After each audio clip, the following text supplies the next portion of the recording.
I've started from really the upper end for us to just know how big teenage pregnancy can impact on the general nation or the general country as Uganda. And because we know that if we have less taxes coming in from the citizens, then this is impacting on our health, on our roads, impacting on our schools, name it. Yeah, so that's it. Poverty as a factor, really, as an effect of teenage pregnancy, has a huge impact on the services that we receive from government. And then the other young people who become teen mothers, there is really a huge effect, or this causes a poor maternal and child health. What does that mean? That this person is becoming pregnant when their uterus is not yet ready to carry the baby, the body is still young to carry the baby, and so this will have an impact on the maternal health, the mother herself, her ability to carry this baby. And then for the child, the moment this girl gives birth to the child, one, they don't have much knowledge about the kind of nutrition that this child is supposed to receive, the kind of medication that this child is supposed to receive, the general care that this child is supposed to have. And this has impacted on it has had a huge effect on the infant mortality rate of the country. Okay. Because if you assess on the children who die, most of these are like children 14 mothers. And then the other is we've had girls who become pregnant and they try to abort, and they use rudimentary safe abortion methods. And these really, some of these girls end up dying. Some of these end up acquiring different illnesses as a result of carrying out these unsafe abortions. And we've had at least either a girl in our communities, in our villages, in our neighborhoods who has one or the other attempted to abort.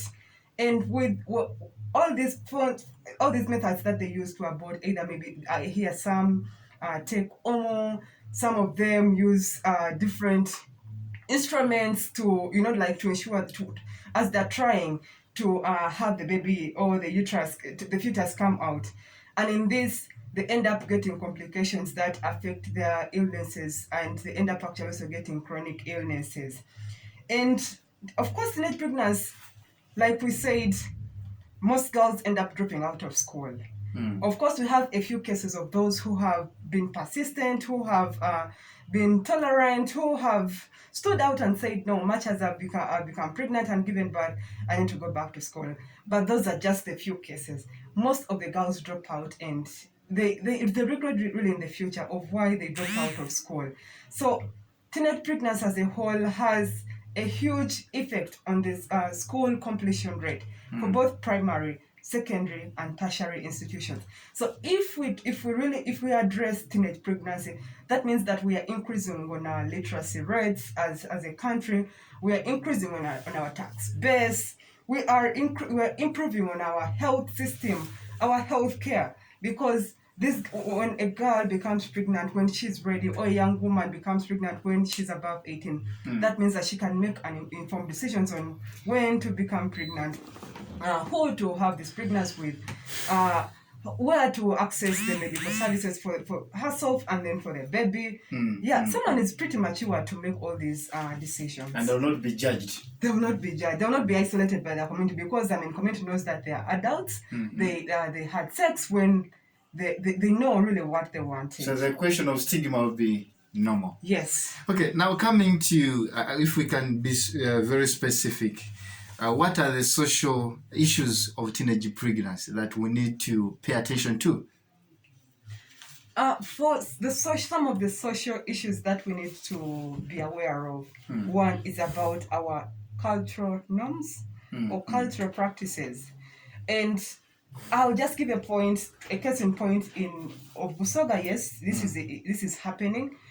And for Busoga, I would really hint on Jinja, Budondo as a sub-county. I think within Jinja, Budondo ranks number one with the highest cases of teenage pregnancy. Last week, but one, I was in Budondo. And out of all the girls who came to greet me, like as a visitor, you've come to visit, but out of the girls who came to greet you, like you'd find 8 out of 10 of them were teen mothers. Wow. They were either carrying babies That is or so they were scary. either pregnant. That is just Budondo, which is Ginger City, if I'm right. Yeah, That's sure. Ginger City. But when I tried to find out in details of why are we even having high teenage pregnancies within Budondo, I realized that there are lots of intermarriages with other tribes, and there's just another question that I ask myself of Budondo, most especially the other side of Biala. There are very many Japa dollars, there are very many gishues.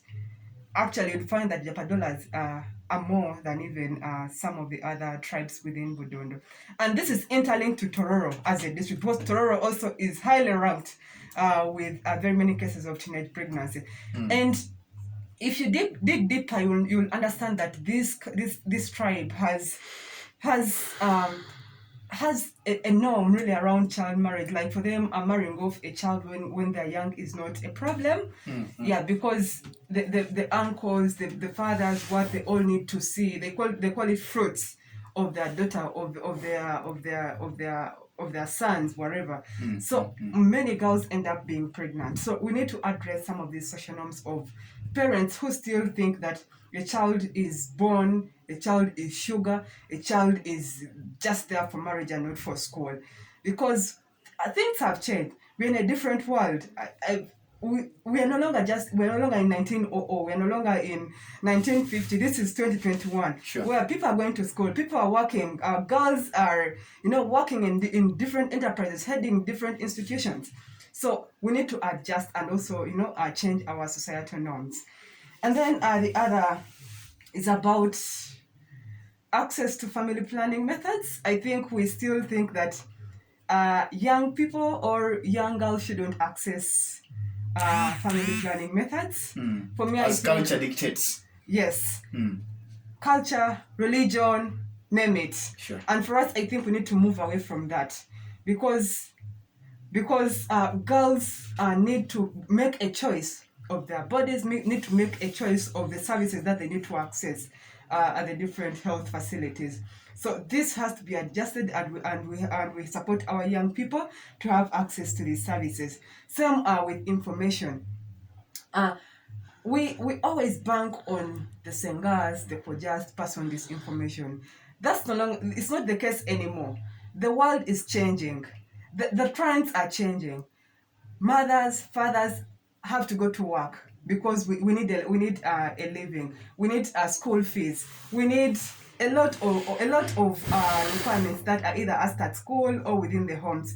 So we need to also change the way we parent our children, because if we don't change that, the world is not waiting for us to nurture our children the way we used to do so. Okay.